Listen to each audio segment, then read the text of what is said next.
एक छोटे से गांव में एक सेठ रहता था। वह सेठ बहुत ही अमीर था, लेकिन उसका दिल इतना लालची था कि उसने कभी भी अपने धन का किसी जरूरतमंद की मदद के लिए उपयोग नहीं किया। वह केवल अपनी संपत्ति को बढ़ाने में ही लगा रहता था। गांव के लोग उसे लालची सेठ के नाम से जानते थे। सेठ के पास बहुत सारे खेत, बगीचे, दुकानें और अन्य व्यापारिक संपत्तियां थीं। वह दिन रात अपने व्यापार में व्यस्त रहता और हर समय अपनी दौलत को और बढ़ाने के तरीके सोचता। सेठ के पास जितना धन था, उतनी ही उसकी लालच बढ़ती जा रही थी। वह किसी भी व्यक्ति की मदद करने के बजाय हमेशा उसे अपने व्यापार में लाभ का अवसर मानता। गांव में एक दिन एक भिखारी आया। वह अत्यधिक गरीब था और भूखा प्यासा गांव के रास्तों पर भटक रहा था।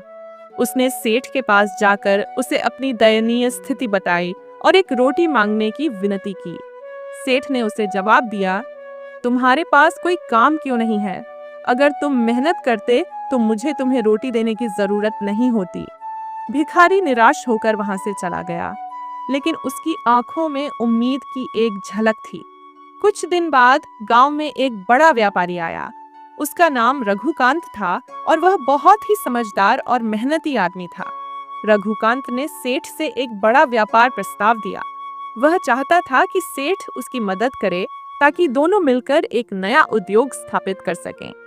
सेठ ने रघुकांत से कहा, मुझे यह प्रस्ताव स्वीकार करना तो अच्छा लगता है, लेकिन पहले तुम मुझे बहुत बड़ा निवेश करो, क्योंकि मैं तुम्हारे साथ व्यापार में सिर्फ तभी शामिल होऊंगा जब मुझे अधिक लाभ होगा।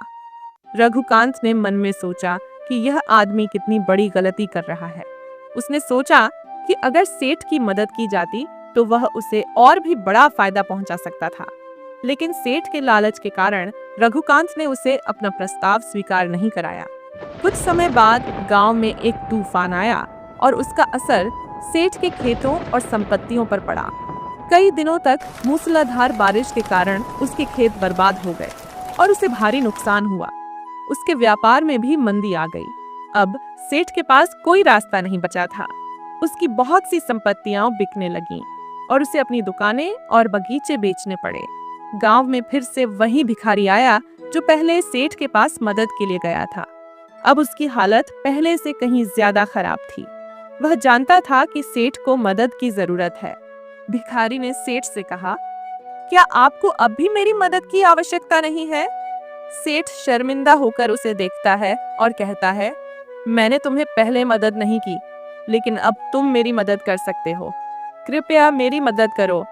भिखारी ने धीरे धीरे अपनी जेब से कुछ सिक्के निकाले और उन्हें सेठ के हाथ में रख दिए। उसने कहा, ये बहुत कम पैसे हैं, लेकिन इन्हें तुम अपनी मेहनत और ईमानदारी से और बढ़ा सकते हो।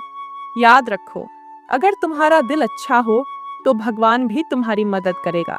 सेठ को अब यह समझ में आ गया कि असली संपत्ति धन नहीं, बल्कि इंसानियत और ईमानदारी है। उसने अपनी सारी संपत्तियों और पैसे का सही इस्तेमाल करना शुरू किया। वह गांव के लोगों की मदद करने लगा और हर एक की समस्याओं का हल ढूंढने की कोशिश करता था। समय के साथ सेठ ने सीखा कि लालच केवल दुख और नष्ट होने का कारण बनता है, जबकि ईमानदारी, मेहनत और दूसरों की मदद करने से एक व्यक्ति को सच्ची संतुष्टि और सफलता मिलती है। यह कहानी हमें यह सिखाती है कि धन और संपत्ति का सही उपयोग करना चाहिए और अपनी आत्मा को लालच से मुक्त रखना चाहिए। साथ ही हमें यह भी समझना चाहिए कि हमें जीवन में दूसरों की मदद करनी चाहिए, क्योंकि जीवन का असली उद्देश्य केवल अपने लिए नहीं, बल्कि दूसरों के भले के लिए भी जीना है। वीडियो अच्छी लगी हो तो एक लाइक और पोके टून्स को सब्सक्राइब करें